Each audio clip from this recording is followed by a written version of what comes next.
Team, how are we? Welcome back to another episode of the High Performance Coach podcast. Today, I am joined by the man, the myth, the legend, somebody who has got a level of energy that is probably going to take this podcast to 0.5 times speed. If you're listening to this on 1 times, you're probably not, and you find me fast, you're probably going to have to take this back a notch because there's going to be a lot of words that are going to be said over the course of the next 45 minutes. The person I have in front of me is somebody that I love enormously. We've developed an incredible relationship over the last few years, watching him grow, evolve, lead, be an industry leader in what it is that he now does has been massively inspiring for me, a huge role model and somebody that's now really stood the test of time as a real true leader and legend in the industry. So the Kirky special, Mr. Kirk Miller, how the devil are you? Welcome to the High Performance Coach podcast. Well, thank you for having me, Joe. And just to disappoint the listeners, I've actually been working for a long time now with a communication coach, Joe. So I might not be as 20 million miles an hour. So good, mate. There might be an injection of pace and slowing things down. But no, on all jokes aside, Joe, it's an absolute pleasure to finally make this happen. I think we'll both agree. Me and you have probably been the last couple of years the worst friends trying to lock in catch-up calls. I mean, it's actually a joke, isn't it? The last couple of years where we've ghosted each other on messages. It's just ridiculous. So I'm glad we could finally make this happen. And listen, for anyone who is tuned into this, my goal is to offer as much value possible. And as Joe will validate, I'm straight talking, I'm honest, and looking forward to sharing whatever I can today. I think we've definitely got the Guinness World Record for the slowest level of replies. Like, it would take me 6 weeks, and then it would take you 6 weeks, and then it'll be 2035 before we actually get something sorted. So, dude, hugely appreciate you, mate. Let's start with, who is Kirk Miller? We obviously had a quick conversation off air then when we spoke about actually who am I. So, who are you? A great question, mate. And I think that's all related to identity that is constantly evolving in some way. But I'll just share with people listening, what I do professionally, because I'm sure you've got a lot of coaches who tune in and people related to business. So I'll just share what I do in business. So look, I consider myself a world-class leader, speaker and high-performance coach, where within my business, we pride ourselves inside Built to Last in helping lead the way in changing lives forever by getting and keeping industry leaders, entrepreneurs, CEOs, etc., in the best physical and mental shape of their lives without compromising lifestyle. But above all else, Joe, it's living with confidence they never thought possible. So maybe going back to that question of like, who is Kirk Miller? There's many things, but for me, I consider myself someone who is, who is belief, is confidence, and it's my mission that anyone who I love, care for, coach, and have the ability to influence, it's to help play my part in helping them also live with confidence they never thought possible, which might sound a little bit heavy and deep off the bat, but I just love, Joe, installing belief in someone that they never thought possible. And maybe this comes back to my previous failings. I know we've got a common story, in background, with our professional football, but the reason I'm so passionate about expanding someone's beliefs, it's from my own failures as a professional footballer, of course, many years ago at Coventry, where I believe it was my belief system and my mindset that let me down, Joe, just at the pivotal moments when I needed to step up and truly go to that next level. So yeah, that's who Kirk Miller is. But on a personal front, of course, Joe, I'd like to consider myself someone who is a great friend, hopefully a great partner, or sometimes I am anyway, in Gabby's books. But no, listen, above all else, from identity perspective, I try and be the best leader I can. And leadership can be in many forms, not just in business, but lead the way with the people I love as well. Yeah, dude, I absolutely love that. If you now reflect... And energy. Yeah, all over that. If you now reflect and you now look back, what have been some of the key pivotal kind of experiences or moments that you now feel as though has shaped you to where you are today? Again, I want to offer as much value as I possibly can in this podcast, so I'll try and keep this as tight as possible. So I don't want to make this all about me, even though I know you've got me on to share my story. But look, my dream kicked off very, very, very simply to be a professional footballer. My goal, the moment my dad put a ball at my feet and I could talk and walk and was aware of any forms of life, was to be a footballer. That's all I cared about. That journey was going super smooth, Joe. From the age of 10, I was picked up by Coventry City, council estate kid, right? So very sort of working class background. Mum and dad didn't, well, my dad didn't have a car, I think, till he was like mid-30s. So every pound they had, they made sure I had the best football boots. You know, because that was my life. You know, I was absolutely obsessed with it. And then picked up by Coventry at 10. Had the chance to join Manchester United at 13, my boyhood club. That was the dream, mate, to be a Manchester United footballer. And I was that kid that could probably tell you everything about every game and every player, you know, during that era when Manchester United had Sir Alex Ferguson, of course, they had Cantona, Beckham, Giggs. They were basically winning everything. So Manchester United were the team. And at the age of 13, they had watched me in a pre-season tournament in Kiel and pictured the scene. I remember being in a hotel. It was just coincidence that the Coventry team, or my Coventry team, and Manchester United, we shared the same hostel or the hotel, whatever we were staying in. And they must have, the coaches must have, like, the coaches, I must have drove them mental by asking these questions about all the players. So they obviously knew that everyone in that Coventry, if the one person who absolutely loved Manchester United was me. So maybe that was why it drew attention to them watching me throughout this tournament. As what happened after that, Joe, picture the scene. I'm in, do you remember, you're familiar with bunk beds, you know, bunk beds. So me and my brother used to share like a bedroom, and we used to have bunk beds, and I was on the bottom bunk. My dad comes in the room with this pen and paper, and he's so excited because he's a United fan too.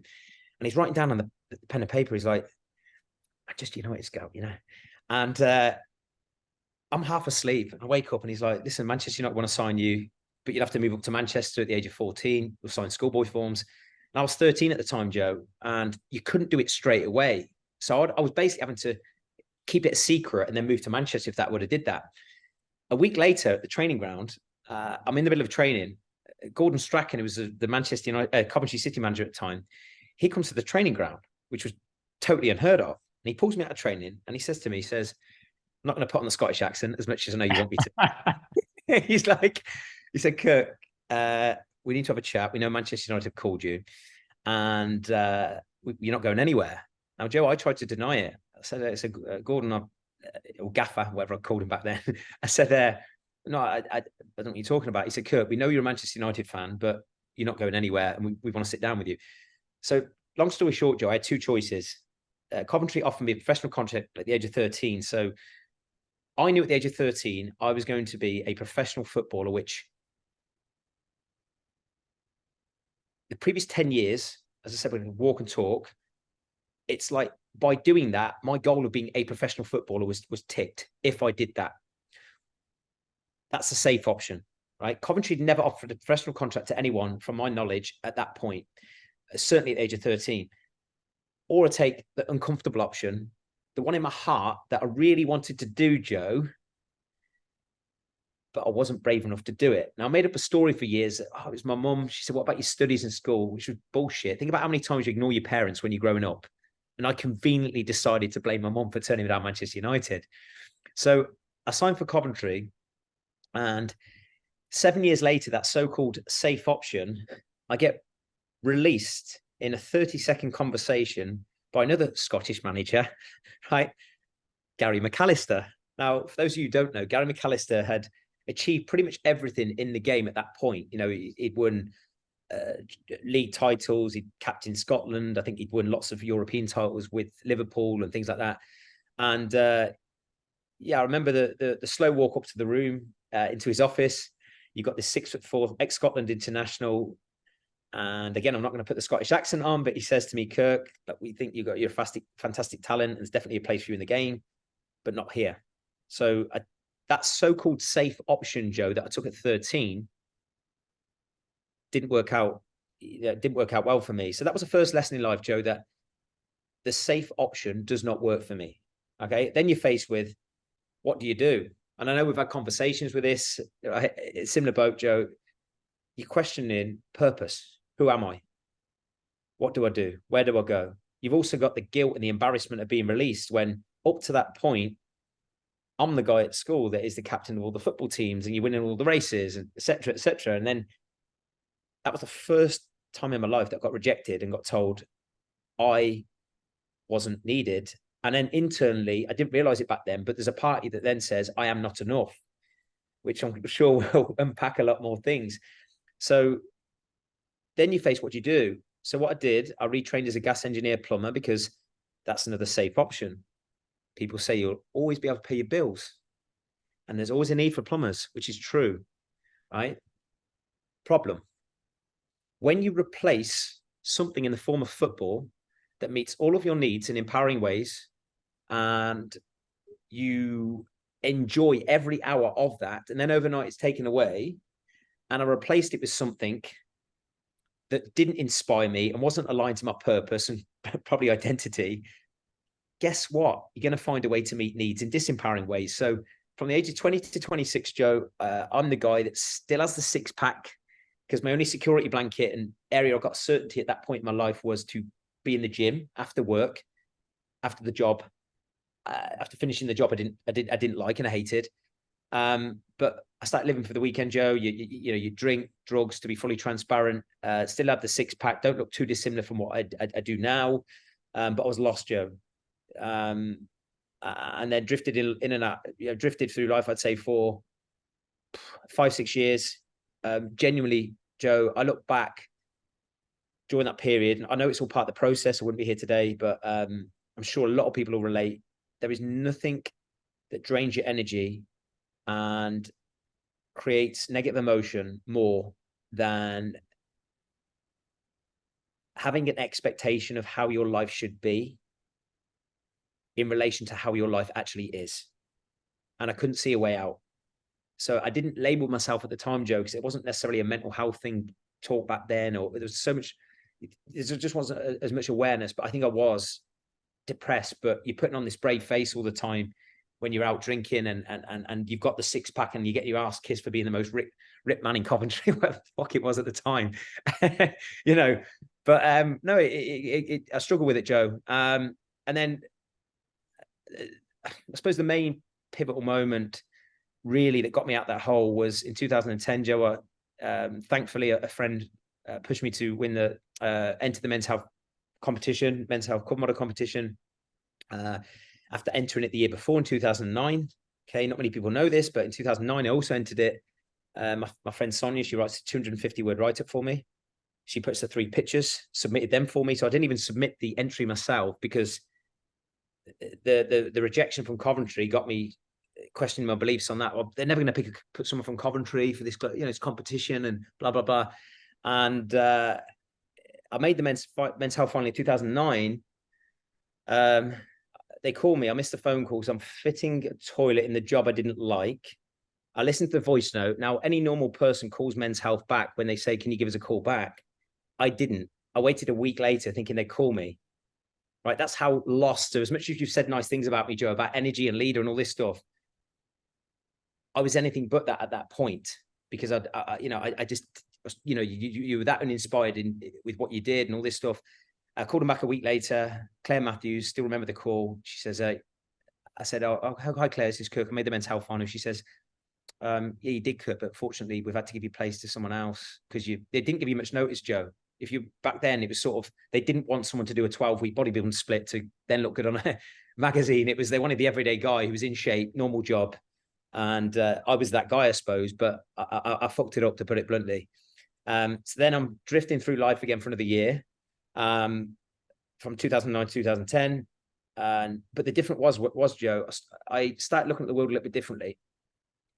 I had some friends who pushed me into a little bit of personal development, started listening to people like Dr. Wayne Dyer, Will Smith at the time as well, some very inspirational speakers. And at first I thought it was a bit weird, but I started looking at the world a little bit differently.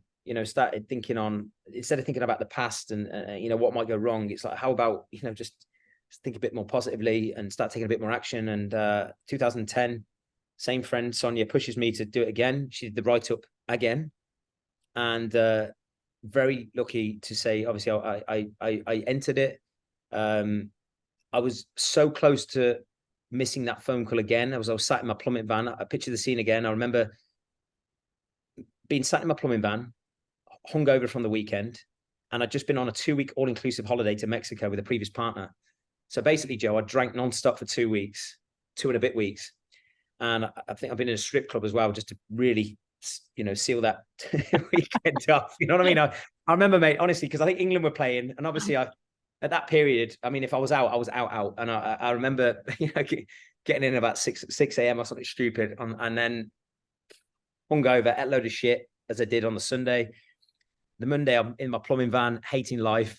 I remember literally speaking to my friend Smithy, because some Mondays I wouldn't make the gym, just depending on how heavy the weekend was. And he says to me, he says, mate, are we training today? And I'm like, oh, I'm not sure. I went, fuck it. I was hungover. And thankfully, when I put the phone call down to Smithy, Men's Health called Claire, she calls me, and I'm sat in the plumbing van. I was so close. Do you know the place Greg's? It's like this pasty place or sausage roll. Terrible shit. I was so close, Joe, to literally going to Greg's to buy a load of shit and feel sorry for myself, sit in my plumbing van and just eat a load of shit. Thankfully, I picked up that phone call, and I know this is a bit of a long-winded way of sharing the story, but there's some context to this of, why things have changed now. I answer the phone call, thank God, and she says, hey, Kirk, it's Claire. I'm like, did you call me last year? She says, yes, Kirk. I went, I didn't think I'd get picked 2 years on the bounce. She goes, we love your look, and I'm just glad you picked up the phone call this time. Anyway, I don't know what it was, Joe, even though, Joe, you understand body composition, and so will many coaches listening to this. As much as I went on that 2-week all-inclusive holiday, ripped to fuck, and getting called Rambo around the pool by these fat Americans, it was like there's a lot of damage you can do in a 2-week period on an all-inclusive holiday where you didn't train, drank, and ate shit. So as much as I'm buzzing, I've just made this Men's Health final, Joe, I'm literally looking at myself as she's saying this. And I said to her, that's amazing, Claire. How many, when is it exactly? She's like, it was either 11 or 12 days, Joe. And I'm looking at myself thinking, fuck, I'm going to spot a bother here. So I'm like, shit. But I don't know what it was, Joe. It's like a sixth sense. I thought, the universe is trying to say something to me here. And I knew I was going to win. I can't explain it, even though I knew I had a lot of work to do. And those next 11 days were hell, to say the least. That had to be incredibly boring, but I got a little bit of help off some of the bodybuilders, told me how to water manipulate. And, because I've been in shape generally all those years, there's a lot you can do in 10 days when you pretty much live in shape. And thankfully, I won, Joe. And just coming how this is correlated to where I'm at today, once I win the Men's Health competition, forget the superficial, I've been on the covers and all this type of stuff. It was the third lesson in life, Joe, that I had two choices. You play the safe option, which is stick in your job. Nothing against plumbers, gas engineers, because I know a lot of plumbers and engineers that make a lot of money because they're passionate and they're better than I was for sure. But I've got two choices. You stick in that job, knowing you've got secure, in abbreviated terms, professionally, but emotionally, it was destroying me. Or I take a chance and pursue my passion, pursue my purpose, which I knew was changing lives. And it had to be something around mindset and health and fitness. So I quit my job with 5 hours personal training, in spite of people around me. What if you don't work? What about your bills? Joe, this is gospel. I quit my job with 5 hours personal training. And I just thought, as long as I've got enough to live, to pay my bills and feed myself and go to the gym, then I'll make it work. And I didn't even have a car, Joe, because I was getting around during the week with a plumbing van, which was a company vehicle. And because I was drinking all weekend, at the weekend, I didn't need a car. So it was literally like, shit. So my friend borrowed me his spare van, because I thought I might need to still do some plumbing. If I'm not busy with PT, I can do a bit of both. And I remember having this van, and it kept breaking down, Joe, to when I was going to personal training sessions. So the amount of taxis, Joe, that I had to pay to get to make sessions, and bearing in mind as well, I'm trying to build up my money here. When I first started personal training was staggering. But within 2 to 4 weeks, you got a full diary, which happens when you follow your purpose, your passion, and you do things that inspire you. And then look, fast forward to now, let's say for the last, 15 years, you went from personal trainer in Coventry, big fish in a small pond. Love my personal training years as well, though, Joe. And I think it's so important. I know there's a lot of online coaches listening to this, all about scale and how can we grow more business and all this stuff. Let me tell you this, and this is where, you know, I respect yourself, Joe, and the people who've genuinely done this properly. The time personal training is absolutely pivotal to being a successful online coach, dealing with people, real life skills. Because if you can't fucking coach someone in person to get in shape, then you're bloody going to struggle online. So that was great, you know, doing the hard yards for a number of years, loved it. I built great relationships with clients, but I knew there was more. 2017, I knew I needed to get away from Coventry. Nothing about, I'm proud. I love my home roots, but I knew I needed to step up, and I knew there was more for multiple reasons, Joe. I didn't believe I was ever going to find my queen in Coventry, right? And I knew I needed to, again, get out my comfort zone a little bit more. So I moved to London, freelance personal trained, started winging online training, if I'm honest. And this is where me and you were probably aligned when we first started. What I mean by winging online training, I remember feeling really, really busy with my first 5 online clients, because I was doing weekly calls, maybe twice a week or something stupid, thinking I was providing value, when deep down looking back, my clients are probably struggling to find the time to speak to me, you know. And I had no systems, no model, no team, all the stuff we'll speak about, of course. But I was getting good. I got great results one way or the other. But like you, didn't have a clue about business and how to help people or build a proper system and infrastructure. Obviously, I had multiple mentors. I know we've shared the same one, Phil, before. And my first few years in London, then, that was all about obviously building a reputation as a personal trainer, and then trying to become a proper professional online coach. And thankfully that's happened. A lot of ups and downs, of course. But now, Joe, where we're at, it's I'm fully online. I can safely say I believe our brand and service, I would pit my wits against anyone in the world in terms of a online service that helps entrepreneurs and business owners really solve their problems and create lasting change. Hence the program name Built to Last. With what we've built and what we continue to build, this isn't a job to me, it's a mission. And just learning how to build a proper infrastructure with team, with systems, and really understanding people more, understanding what it really takes to transform someone long term, has been pivotal, to the growth today. And now logistically, the time is split between Dubai and London. A couple of years ago, I felt that there was a need for another change. Didn't happen by, sort of specific planning, of course. I remember being in Dubai during COVID. After about 3 or 4 weeks, I thought, God, I feel at home here. That it changed a lot from the previous years I've been there. And it just felt right just to relocate there from a lifestyle perspective. And that's where we're at now, mate, What do you believe are some of the key ingredients that now make Built to Last what it is, the coaching brand and the company that you see today that's now really leading in so many ways? What do you think really has been some of the core components of that? There's many, Joe. There's many. It's a great question. I think from a mindset perspective, a culture, a mentality perspective, it is literally having a constant state of improvement mentality across every single aspect of the business. Like there's no complacency, whether it's to do with marketing, whether it's to do with sales, whether it's to do with the coaching, the results, the programming, the accountability, even as a team. It's just constant state of improvement mentality. But just to not sugarcoat it's genuinely trying to do everything possible to not only meet a client's expectations, but surpass it and deliver a result. Because I know a lot of coaches, you might be listening to this, you can learn all the best marketing tactics in the world, learn how to sell, learn how to build your team and your systems and your fancy onboarding process. What makes all of this easier and makes you enjoy what you do even more is being obsessed with actually delivering and over delivering on your promise of what you are trying to sell people in.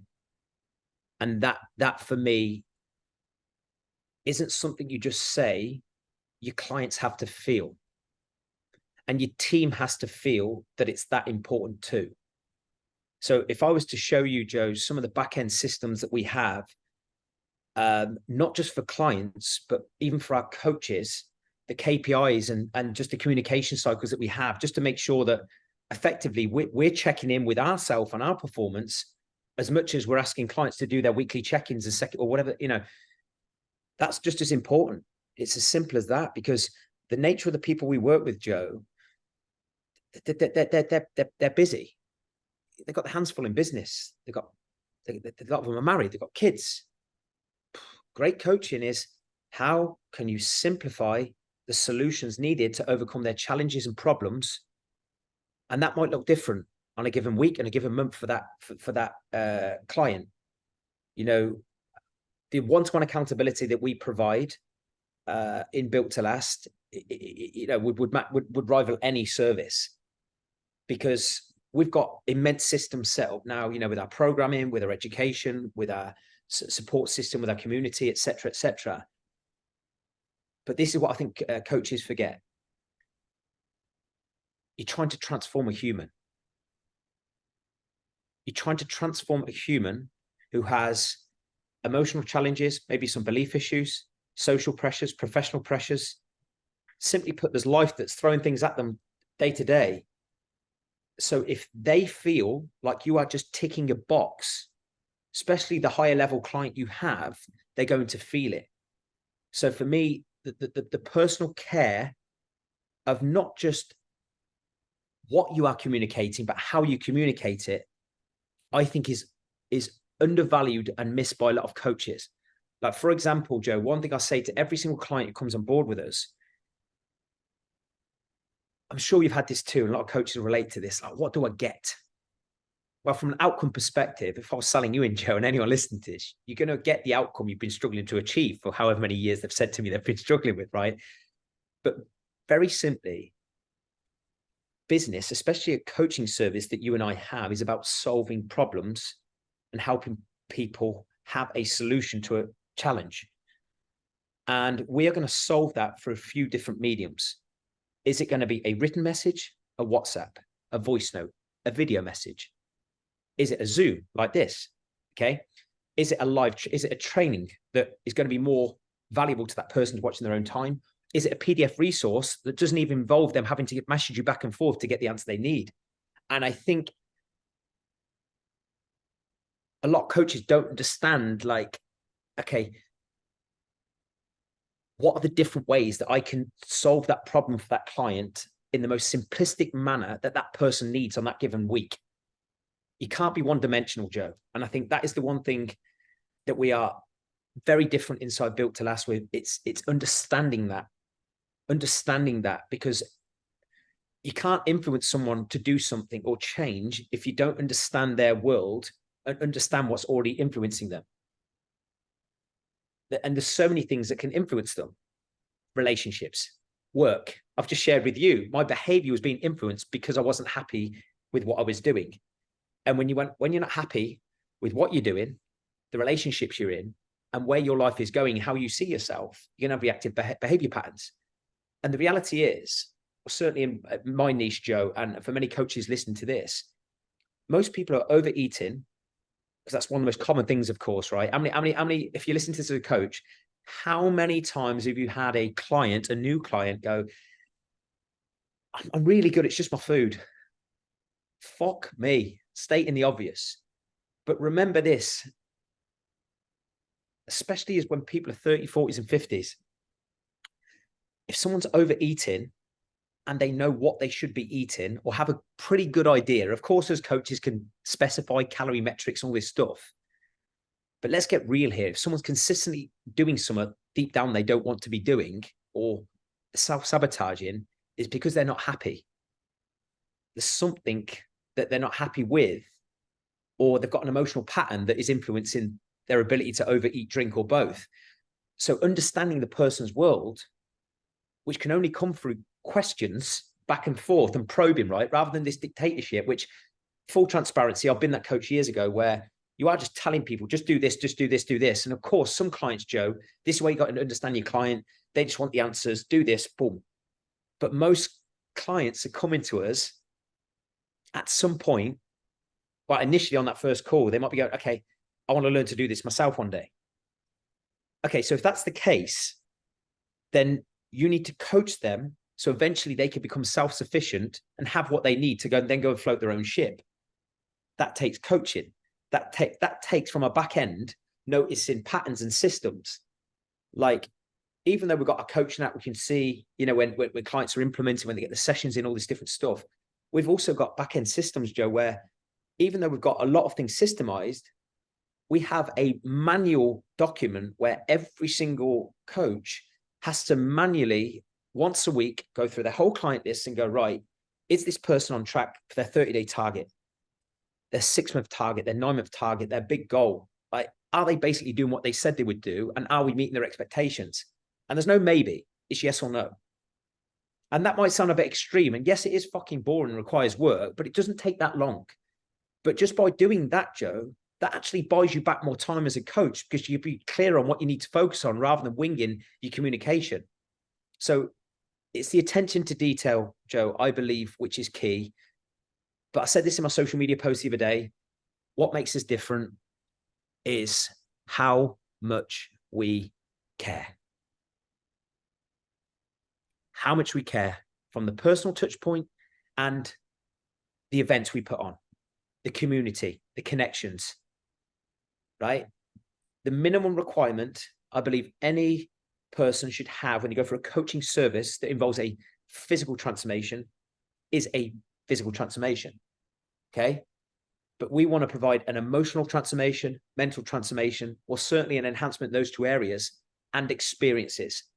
Because when you can layer on top of a physical transformation, the emotional, the mental, the experiences, the connections, the great conversations that maybe these clients aren't having in their day-to-day life, that they're now having as a part of your community, guess what happens then?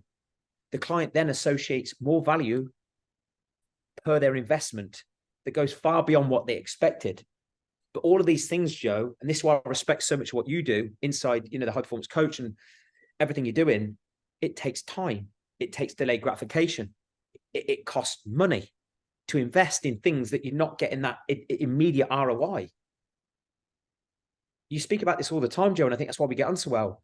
People talk about retention, right? And the next marketing tactic, fucking keep your clients. Make your service that good that the only reason they want to leave is because they are over the moon that you have changed their life and they actually want to try now by themselves. Joe, I can fucking handle if a client leaves on that point. They're like, you know what, Kirk, team, you have changed my life beyond all expectations. And I now feel in total control of my health, my fitness, my training, my lifestyle management forever. Boom, we're done. Okay. And equally, when you have that mindset, not many great clients want to leave because of the experience and the connection. It's a human need. It's not a value. It's not a belief. And this is where an understanding of it, I think, is so important. Like, I'm going off on one here, but hear me out on this. It's like most clients will say to you on a surface level, I want to drop fat. What's the goal? I want to drop fat, want to feel a bit better, get my jeans, be a bit more confident on the beach. You know, it's never about that. There's always a deeper meaning, right? There's always a deeper meaning. And this is where it comes back to what I just said, Joe. It's essential to understand that person's world, because what I'm trying to do continually, even from the sales process, certainly, and the coaching process, is constantly relate their highest values and needs or challenges in those areas they value, etc. Is how does my service help them live happier and feel more content in the areas of life they value most? For many people, it's they want to make more money, they want to be more successful, they want to be a better parent, they want to be a better partner. how can you articulate to that client on the sales process and the coaching journey, but through questions, that your service is helping improve those areas of their life? Because when you knit the dots together and they're constantly noticing the patterns of, wow, business feels a bit better. I've got more energy for business. I'm selling better. I'm leading better. And God, guess what? My relationships feels a little bit better because I'm coming back from home in a better mood and I've got more energy for the kids. Boom. When they compare the dots of shit, this is happening because of this service. Boom. You want to keep a client, think like that. Not just get them through the door and go, fucking right, here's your diet plan, here's your training plan. That ship sailed, Joe. Right? I say this on every call of people who come onto my ship. It's 52 weeks in a year, 52 weekends in a year. Sorry, that's 104 days. Right? Yet to coach anyone who wants to eat out of a Tupperware box at the weekend. That's a third of a year. Then you got birthdays, then you got Christmas, then you got special occasions, blah, blah, blah, blah, blah. You know, third to a half of a year, right? Where that is the real thing people need help managing. And if you're a coach looking to scale and genuinely get world-class results, you need to fucking learn how to help clients manage these occasions. And it does require work. It requires comms. You can't just tick a box and say, here's your fucking diet plan, because it doesn't help them out in those situations. So going back to your question, it's the attention to detail and literally having solutions ready before the clients even fucking ask for them, because you understand the psyche of that, your demographic, better than anyone. And that's where I've been obsessed, Joe. So it's going into this space. It's going, right, what are the challenges, the barriers that might affect that person not being able to consistently train? Example, an entrepreneur or a business owner who travels and has only got 1 hour to train, me giving him a workout with 25 pieces of equipment is not helpful. Because if he goes in the gym and he's then got someone on the lat pull down the leg press, he's going to scratch his head and go, shit, what do I do? That creates friction.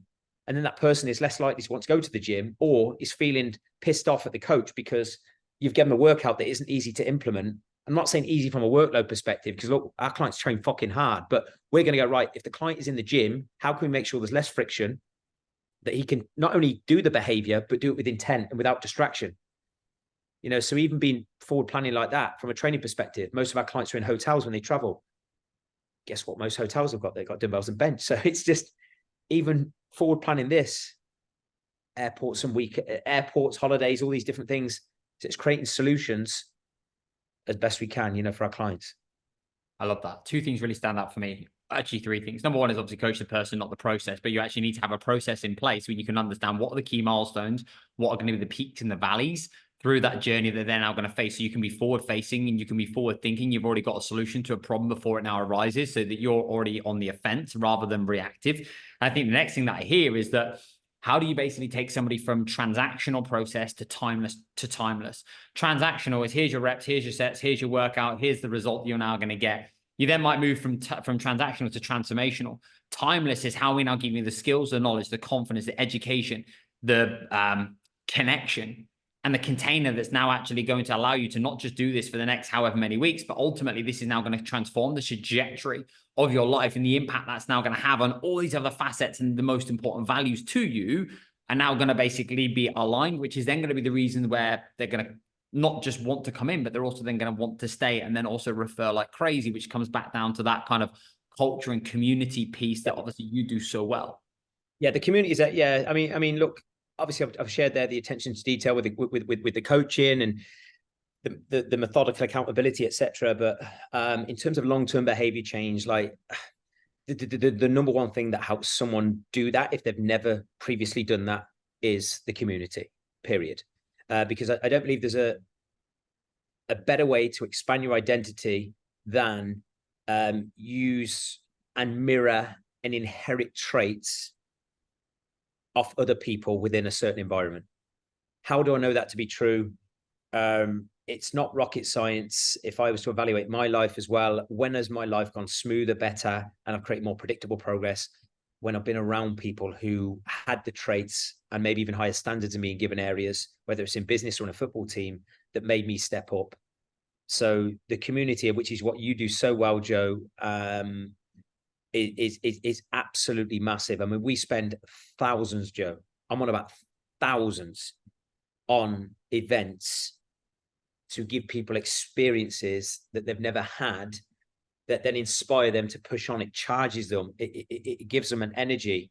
And the amount of clients that we've had that were doing pretty well, then they've come to an event and it has just lit a torch and opened their eyes up to what's possible. And not just through the interactions, but it's just, as an online business, this is where it's so easy to neglect this, especially in the world of scale and all this stuff. I get it. Nothing is more powerful than someone feeling that energy in person and having a conversation, and you're looking someone in the eye, shaking their hand, patting them on the back in a workout, which I see you do too, and saying, fucking, you can do this. Do you know what I mean? If I can, you can. And that is why a major USP of what we do, mate, is the events. It's like, I don't just want to create good events, okay events. It's not always about how fancy the buildings are and all this stuff. It's just, how can you make people feel 10 foot tall and violate their previous standards and beliefs about what they're capable of doing, and more importantly, who they're capable of becoming. And that requires work, Joe. And that's why I've got so much respect for what you've done inside the High Performance Coach. A lot of people now, they might be new to following you, maybe new coaches. They look at you, okay, Joe's got this amazing community. They see you at the football stadiums. Joe, I know the blood, sweat, and tears you put into that. And I know, probably like myself, when you first do your first event and you're trying to sell something to your clients. I don't mean sell monetary terms, because I include that as part of my service. I'm sure you do too. It's inspire them to create the inconvenience out their schedule to come to the events. And you've got this imposter syndrome of going, oh, who's even going to show up? Okay. People don't see that. I remember my first event, I went all in my first event in Dubai. I thought, if I'm going to do it, fuck it, I might as well just go straight in Dubai. I remember sitting down with you about a week before, right? And, there was a lot of stupid things maybe I did just because I was so paranoid about making it a great experience. But, it costs money. But I just always ask myself, and how can we be different? How can we be a notch up and make sure that if someone is on my ship, they have no excuses why they can't change. And that's where, for me, the minimum requirement as a coaching service is the plan and the accountability. And I'll give them a plan. Guess what? The expectations are being risen all the time globally now. Think how many coaches there are, right? Being risen all the time. And most of us, although I'm going to be biased and say I'm very, very, very specific with the way we program, but most of our coaching services, you've got a plan. Most of our coaching services, you give them some form of education, you give them support. But the one thing that is unique to you that no one can copy and is your own, we spoke about this before we come on board, is where you can put your own DNA, your own heart, your own belief, whatever's important to you into that product, is the feeling and the emotion and the energy on those events and that community. That's a reflection on what you really stand for. And for me, inside Built to Last, it's like you're just trying to create a mentality where you've got kind, not just driven, ambitious, and blah, blah, even though that might be perceived sometimes, kind people who want to help other people look, feel, and perform at their absolute best. And I think there's nothing more pleasurable when you build this business, when you can see people make connections. And we've got clients and coaches and stuff doing hierarchies with each other now off the bat without me. That for me is special. But yeah, it takes time. You can't take your foot off the pedal. But also as well, Joe, I think we spoke about this, didn't we? We spoke about this many times when we've eventually catch up. You can have the financial targets, you can have the sales targets, the scaling targets. How about having a target or doing something that makes sure that you enjoy what you're doing? And for me, there's nothing that's going to give you more enjoyment than being responsible for bringing together amazing people to not only change their life, but form connections, moments, and memories that they can look back in 20, 30, 40 years time and go, you know what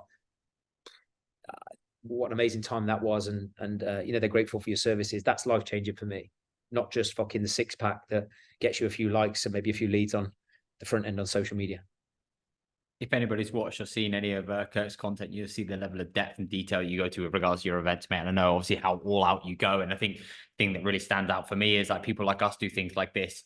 This is the standard. And ultimately, you're now basically bringing a group of high achievers, high performers, individuals who potentially feel a little bit lost, lonely, isolated, disconnected, feel like they're a little bit of a weirdo in comparison to a lot of, you know, the other kind of communities that they may potentially be a part of. And what you're now doing is you're creating a container where somebody now feels safe, they feel like they belong, and actually their abnormal behavior becomes normal behavior. And then actually as a collective, you're driving and elevating and raising the standard, obviously, of that behavior. And I think that comes back down to one thing. And I said this obviously before we got onto the podcast, was that like, you don't do built to last, you are built to last. You know, and when you embody that and you bring that vitality, that lifeblood, those experiences, and just that raw passion, enthusiasm, energy, people can feel that, they sense that, and they now know that. And that's the very thing that, like you said, is irreplaceable. And I think it's such a key piece of the puzzle that can't be scaled or strategized or tacticked or hacked. It now has to come through the reps, the sets, the work, and everything you now do, not in terms of the gym, but I believe the inner work that you have to be able to go through, which I know that you've done so much of over the last few years. And every single time we catch up, there's a completely different Kirk that I have a conversation with. And you can just see this growth, this evolution every single time. People love progress, and that's what they want to be a part of. They want to be a part of something that's now progressing and growing, which is always going to be limited to the leader, the founder, the person at the very top of the tree that ultimately is now stretching and expanding that. And that obviously energy gets cultivated down, and then that gets taken from the bottom all the way then back up to the top. And it's then one entity, you know? Yeah, 100%, Joe. I know we've got much time here for you. But I just wanted to share this as well. Like, I mean, one of the great things that's happened this year, for example, one of my clients, Luke Bland, he came to me struggling with alcohol, and he did a great podcast with me recently, but he came to me struggling with alcohol, standard archetype, business owner, overweight, was impacting the mood and relationships and work performance and blah, blah, blah, blah, blah, blah. You know, he went through his transformation, had some ups and downs, he's persevered. Now we've got him that strong and in such a fantastic place. He's faster than me. He's, you know, I said to him, we're about to do a High Rocks in June together. I said, beat me. I said, beat me. As much as, like Joe, like I said, we want to set the standard, but I think there's nothing more testament to your coaching service that if you can literally take someone from X and inspire them that much and coach them that well, that they surpass you in certain levels, especially a 40-year-old body that still thinks he's 18. But do you know what I mean? That for me, Joe, that's coaching, mate. It's like one of the beautiful things. I'm sure I've seen, you know, even in your social media, I can see you've got a fantastic team. Like, yes, I might be the big mouth at the front, but you might be the big mouth at the front of your end. But I've got no ego. I'll pass the baton. Like there are people in my team who have got more different skills than me. There are people in my community that have far more experience in life and business and other areas than me. But that's where, again, coming back to wrap this up with community, if you can create a community where you have so many great people and leaders and kind people, you feed off each other, and then collectively you have that emotional energy, you're all going to live not only a more successful and life with a better physique, but you're going to live more content. And you just can't put a price on these relationships. And I think if you're a coach listening to this, this is something you really need to focus on if you want to scale and have a great business like Joe or myself. Put the work in on the people and the community just as much as the work you do on your marketing posts and your social media. Because also as well, just if you are that obsessed with delivering a result and that community, people will feel that in your content. They'll feel it on sales. You can't, like I say, you can't coach that. You can't chat GPT that feeling. Okay. So just remember that. If your clients are the only clients you could ever coach, how would you treat them? And I think if you can lead with that like mentality, like that will take you so far. And then you get to a point where you'll reach a glass ceiling, and then yeah, it will be then the marketing and the lead generation and the strategy. But so much of what you've now been able to do up to the point you've almost been at pretty recently, everything's been built off the 4 R's: reputation, results, referrals, and basically retention. And then once you get to that, to almost like a glass ceiling, then you have to start to explore, okay, what's the next level? But the bigger the base, the bigger the foundations, the more that you can grow. The problem is it takes time, it takes work, there's a lot of resistance, and you have to work a lot harder in private than you do in public, and you almost don't get any ROI. But it's, can I now stand the test of time because of the vision, the mission, the purpose, and ultimately like what it is that I'm now really trying to cultivate and what it is I'm really trying to create.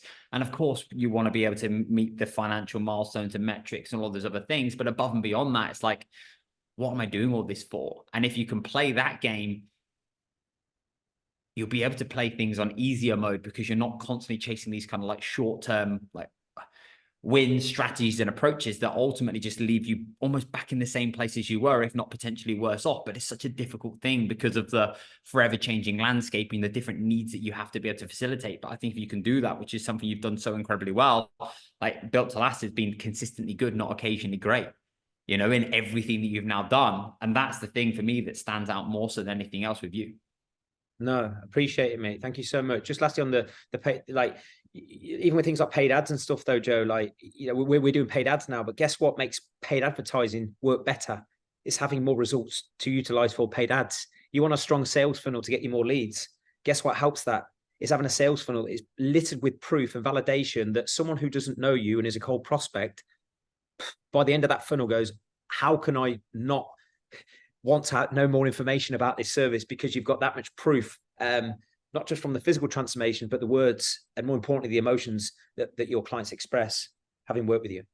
Mate, without a shadow of a doubt. I think next time, mate, we're gonna have to do like a 4-hour episode. We'll have to block out a 4. Hopefully we'll do it in person, mate, and we'll be able to. We'll get you on the Kirk Miller podcast as well, Joe. Mate, for a Kirky Sunday special, mate. But we've not even discussed the circuit either. So, mate, there's going to be plenty that we're going to have to obviously do. Dude, I have enormous gratitude and appreciation for you. You're an absolute legend leader, a true role model, and somebody who's obviously been in the game for decades now. And that, for me, obviously tells you everything you now need to know about your character. So, dude, I appreciate you. Thank you so much for your time and energy and wisdom. And I look forward to catching up with you soon. See you soon, brother. Thank you so much.